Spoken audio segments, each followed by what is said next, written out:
Let freedom ring this afternoon at 2 with Sean Hannity, right before Joe Walsh at 5 on AM 560. The Answer.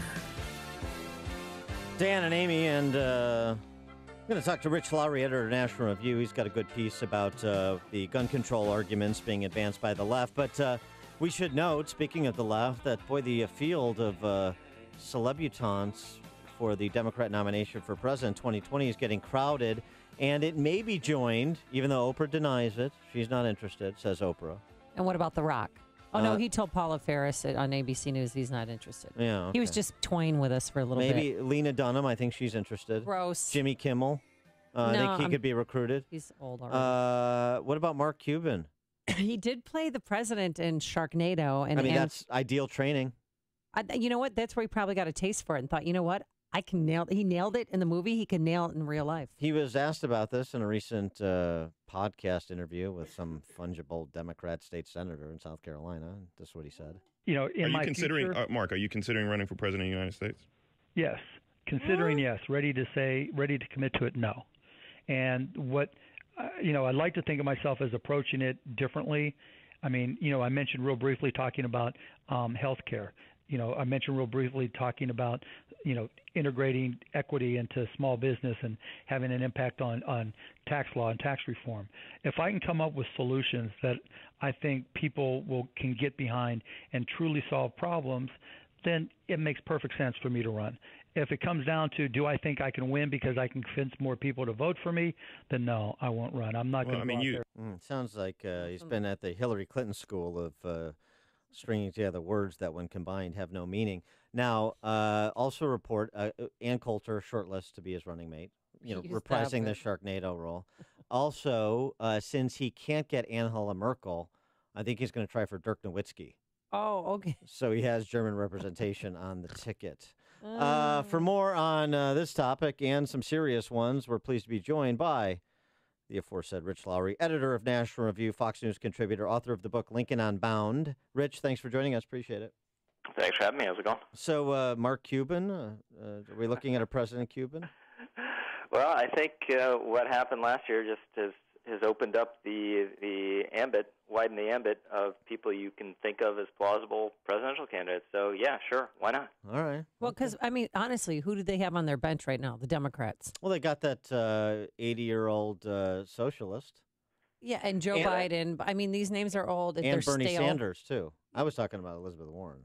Oh. But besides the geriatric group there, who else do they have on their bench? Well, they have a lot of old people. They have Biden, Sanders, Warren's not a spring chicken herself, and then they have a lot of young, kind of dwarf-type candidates, to use the phrase from the 1988 Democratic field. And it's going to be as large, probably, as the Republicans in 2016. And it's going to include some names that we probably wouldn't have thought of usually running for president, whether that's Mark Cuban or not. I don't know, but after what happened last year, everyone has to reevaluate what their definition of plausible is. Yeah, I can't wait for the parade of horribles myself. I want to see them all, so the more the merrier. Now, turning to the massacre in Las Vegas, serious note, you had a good piece in your outlet, the outlet for which you're the editor, nationalreview.com, the passionate non sequiturs of the gun debate. All the favorites are out with the addition of the bump stock issue, but gun show loophole, assault weapons, guns. Now they're kind of layering in some identity politics with white male rage. It's classic leftist response to people in a fragile emotional state, isn't it? Yeah, there's not even an attempt to connect this stuff to any public policy goal or to make any plausible case that it would have prevented this massacre. Now, the bump stock thing, I think that is something worth discussing. It seems to be genuinely a loophole, a word that's overused in the gun debate, but it's a way to get around the effective ban on automatic weapons. But the bump stocks have never been used in any of these mass shootings before because they make your weapon more inaccurate and harder to handle. Now, no one has thought of this scenario where you set up a tripod and you're on the 32nd floor and accuracy doesn't matter in the least because you're spraying bullets down, 1,000 feet beneath you or whatever it was. So we can ban bump stocks, and they're probably very unlikely ever to be used in an event like this again. So the problem that people, I understand the impulse. We got to do something. These events are horrible. Just the video is terrible. Hearing gunfire that in this case truly was worthy of a war zone, and seeing people have to cower and run and not know where to go. It's heart-wrenching. So I understand the impulse to do something, quote unquote, but to be rational, it needs to have some connection or some plausible case that would help, and none of this stuff does. Hillary was out immediately with the silencer tweet. Right. What if you had a silencer? It'd be so much worse. No, you have a silencer and an AR-15, and it still sounds like a gunshot. It's not a silencer; it's a suppressor. So these usually people who are the most passionate in a debate know the most about the topic. You could say that was true of a lot of Democrats on health care. On guns, they're just invincibly ignorant. Yeah, but there's always a lot of copycats out there, and if one guy used a bump stock, I could see other people trying to, do the same thing and go, with the same playbook. So I'm in favor of banning bump stocks. And they were apparently given the green light during the Obama administration. Do you know about that? I know just very little about that. I think, ironically, the George W. Bush administration was more discouraging of the manufacture of these devices than Obama was. So, yeah, I'm open to that.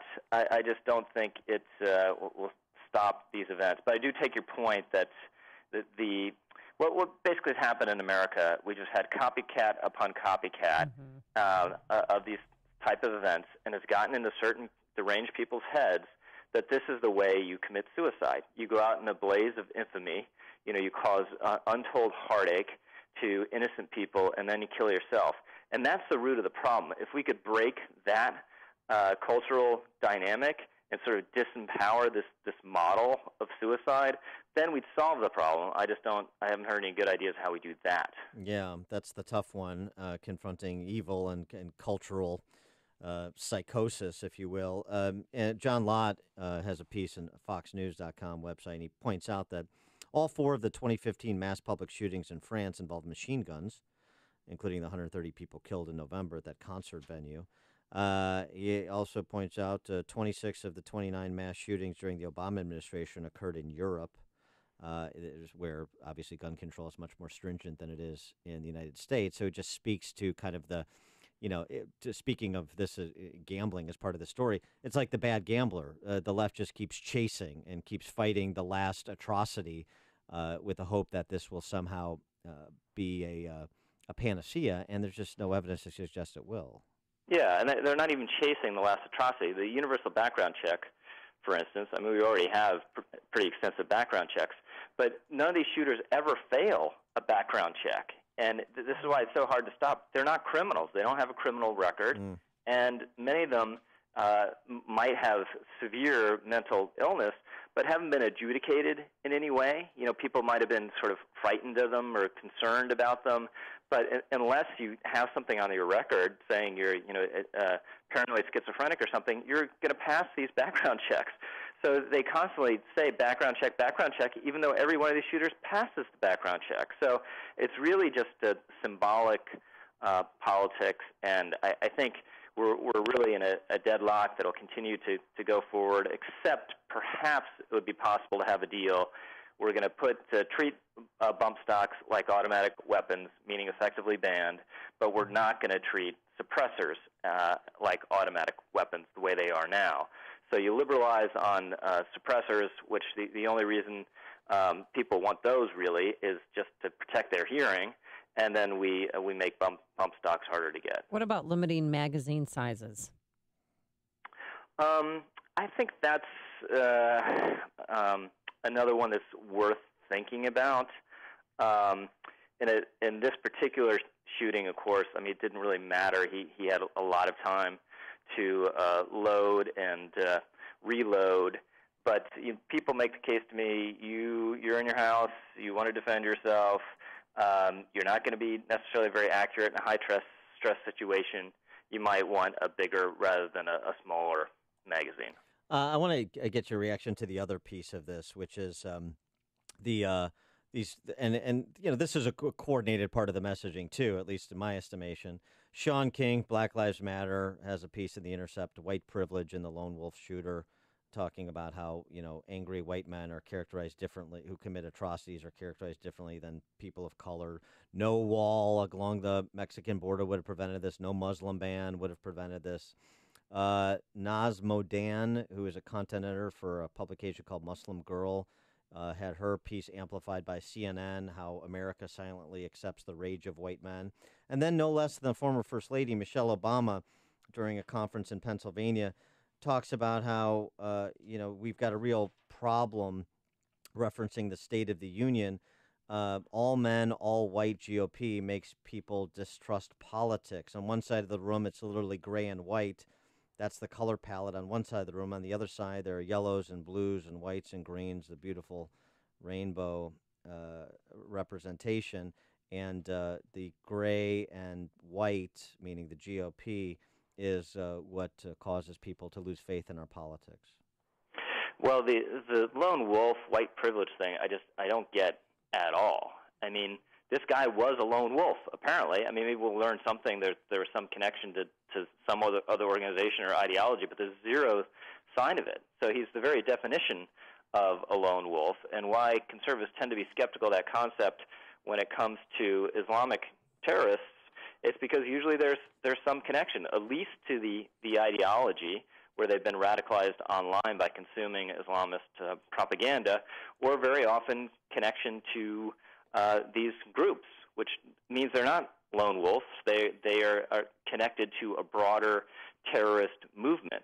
This guy Paddock, there's zero sign he's connected to any movement. So I just don't get that argument at all.